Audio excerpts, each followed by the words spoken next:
Hey, Dover Baptist family. Brother Chris coming here with you with part two of today's Dover Tidbit. I call it part two because there's some very, very important information that somehow I left out of the first one. It just dawned on me, and it needs to be said. So, in earlier in today's tidbit, we'll say part one. We talked about Oriental and Occidental, the written languages, the ancient written languages of the Far East. The Oriental languages were written east to west, okay, and the Occidental languages, or the modern, well, not necessarily modern, but the European style languages and the Greek language, they're written from left to right, or from west to east, okay, and how they point back to Jerusalem, okay. I think it's also very important to add into that.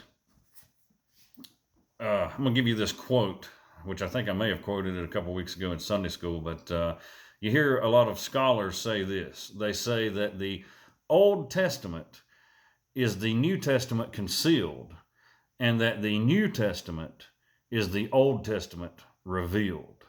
Okay? So think about this.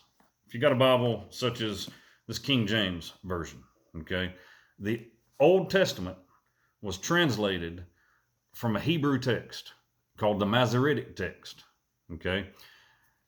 The New Testament was translated from a Greek New Testament, such as this one from Theodore Beza.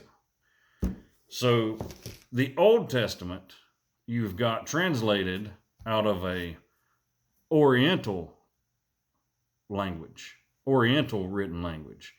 And the New Testament you have written out of a Occidental language. So even our Bible, the Old Testament from east to west, the New Testament from west to east, they point to each other. You've got the Old Testament points to the New Testament, and the New Testament points to the Old Testament, even from the original languages that it was translated from. Thank you, folks. I had to add that in there. Brother Chris signing off. Thank you.